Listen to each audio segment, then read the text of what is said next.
जीवनी शक्ति कैसे जगाएं? पाठ 9। रोग, कारण और निवारण। सीमित अर्थ में रोगों का अर्थ शारीरिक कष्टों से समझा जाता है, परंतु वास्तव में मानव के 5 स्तरों पर होने वाले रोग निम्न हैं। पहला, शरीर स्तर पर रोग, बीमारियां। दूसरा, इंद्रियों के स्तर पर, कमजोरी, थकावट या शक्तिहीनता।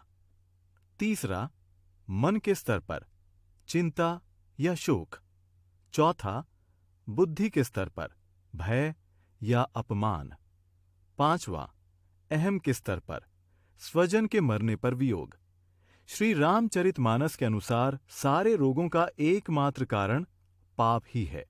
उसी के परिणाम स्वरूप बीमारी, चिंता, भय और वियोग रूपी रोग सताते हैं। करहि पाप पावहि दुख, भय रुज शोक वियोग।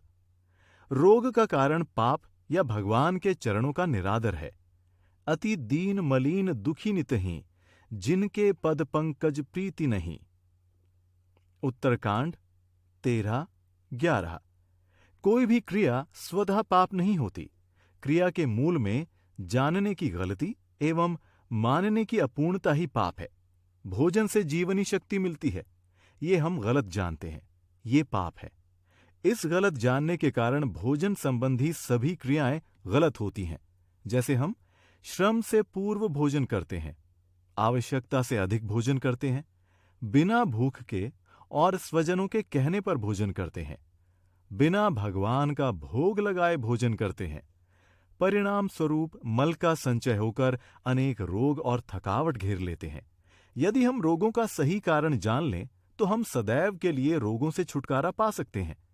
हम जब भी बीमार पड़ते हैं तो हमारा सारा प्रयास और पूरी शक्ति रोग को दूर करने में लग जाती है।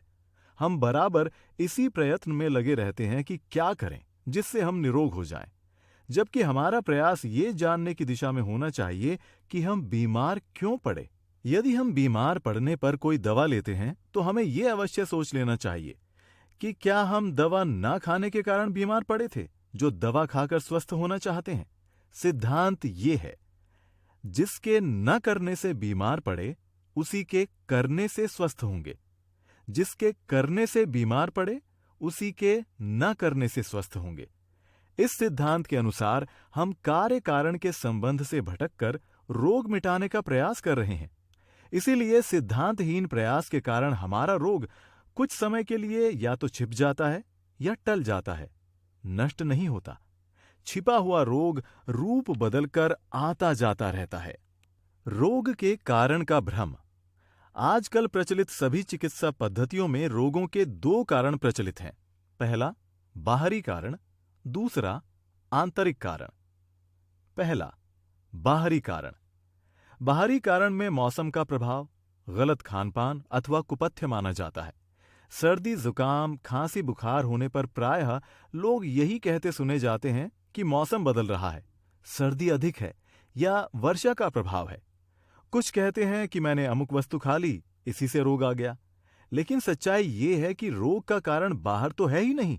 बाहर तो केवल अवसर है, कारण सदा ही भीतर है। यदि मौसम रोग का कारण होता तो जो प्रभाव आप पर हुआ है वो सब पर समान रूप से होना चाहिए था।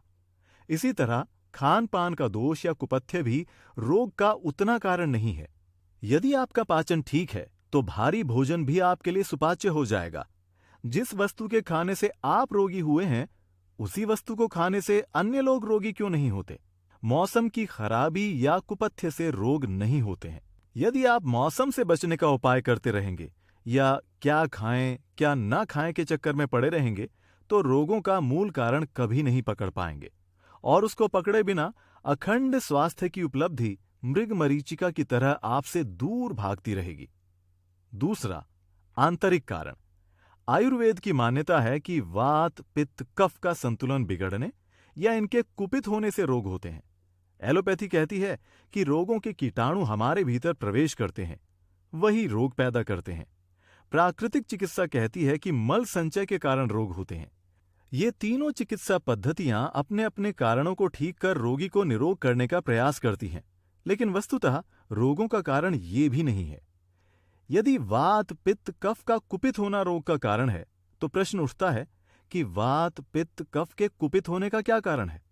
सत्य तो यह है कि जिस कारण से वात पित्त कफ का संतुलन बिगड़ता है वही रोगों का कारण है। एलोपैथी की दृष्टि से यदि रोगों के कीटाणु रोग का कारण है, तो प्रश्न उठता है कि इन कीटाणुओं के पैदा होने का कारण क्या है। नेचुरोपैथी वाले रोगों का कारण मल संचय बताते हैं, जो ठीक तो है, लेकिन उन्हें यह भी बताना होगा कि मल संचय का क्या कारण है।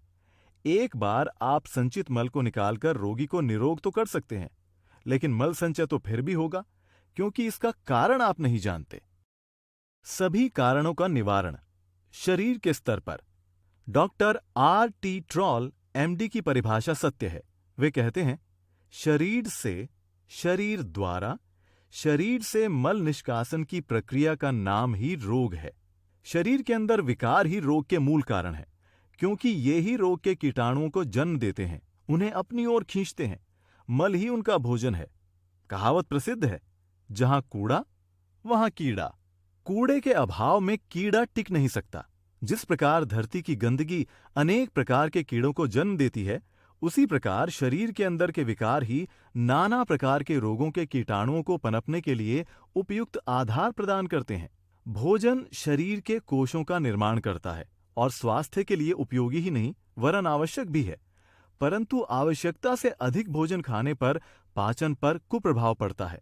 ऐसा होने पर लिवर, गुर्दों एवं रक्त संचार प्रणाली पर काफी दबाव बढ़ जाता है, जिससे मस्तिष्क से संचालित होने वाली नसों में संचार व्यवस्था को भी तनाव का सामना करना पड़ता है, और इस प्रकार शरीर में एक दूषित चक्र बन जाता है जो हानिकारक होता है।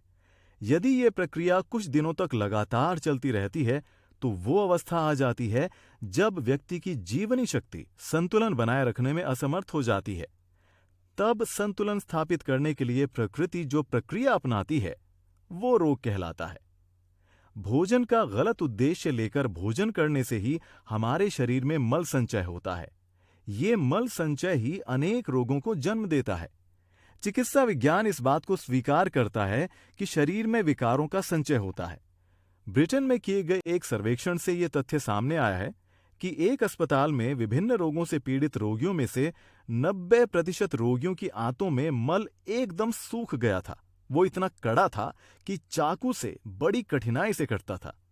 इससे स्पष्ट है कि पोषण से कहीं अधिक आवश्यकता मल को निकालने की है।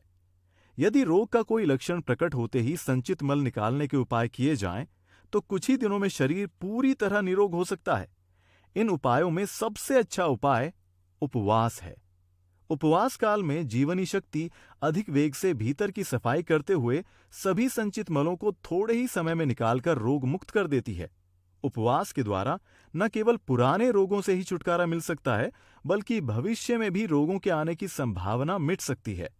इससे जीवनी शक्ति पर पड़ा हुआ बोझ कम हो जाता है और वो और तेजी के साथ शरीर को निरोग बना देती है।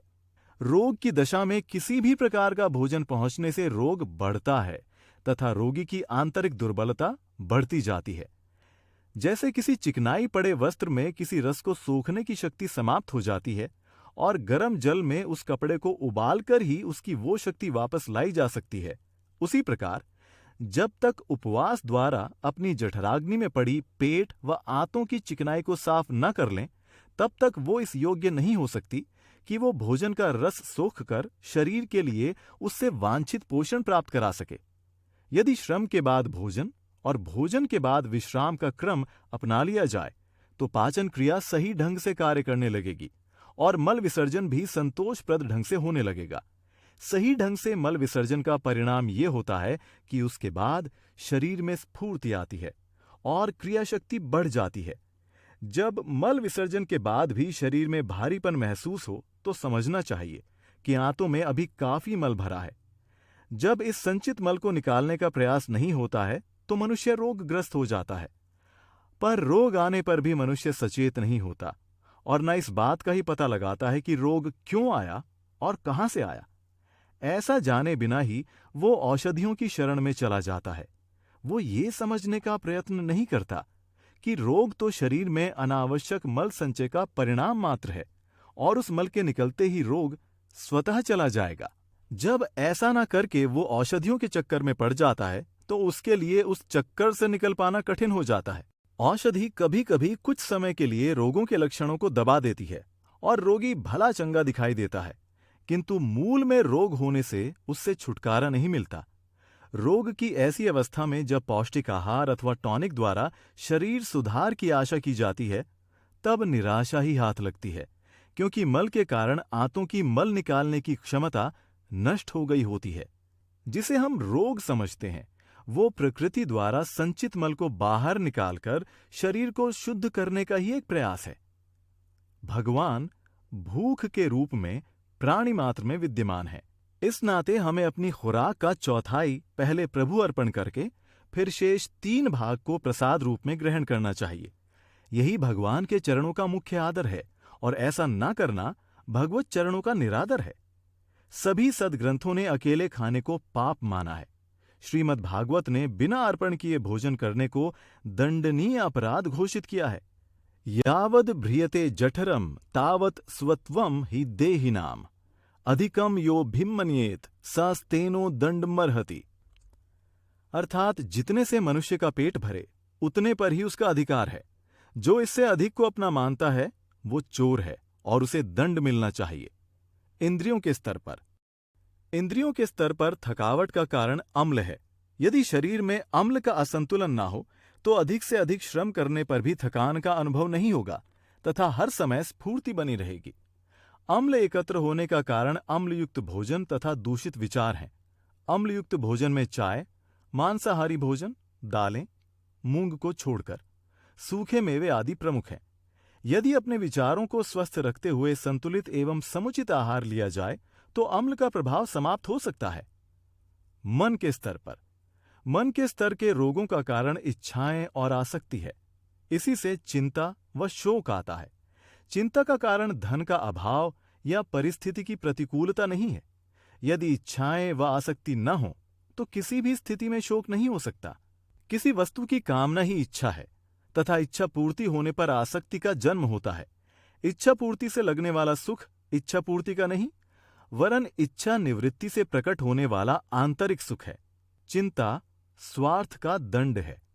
यदि हम भगवत सेवा की साधना द्वारा निस्वार्थी हो सकें तो वैराग्य आने लगेगा और इच्छाएं आसक्ति कम होने लगेंगी। इसके लिए हमें अपनी आय तथा अन्य वस्तुओं का दशांश, भोजन का चतुर्थांश तथा समय से 1 घंटा भगवत सेवा में अर्पण करना चाहिए। बुद्धि के स्तर पर भय, अपमान व क्रोध बुद्धि के स्तर के रोग हैं। इसका मूल कारण अहंकार है, न कि बाहरी कटु शब्द। अहंकार से ही भय, अपमान, क्रोध, ईर्ष्या, द्वेष आदि रोगों का जन्म होता है, जो मनुष्य के व्यक्तित्व का नाश कर देता है। यदि बुद्धि में अहंकार न हो तो कटु से कटु शब्द सुनने पर भी बुरा नहीं लगेगा। अहंकार के निवारण हेतु ध्यान की साधना का अभ्यास करना चाहिए। दिन भर में 3-4 बार आंख बंद करके बैठने से अंदर का ज्ञान प्रकट होता है। तब चेतना मान, अपमान, भय व क्रोध से ऊपर उठने लगती है। अहम के स्तर पर स्वजनों की मृत्यु पर लगने वाला वियोग का दुख ही अहम के स्तर का रोग है।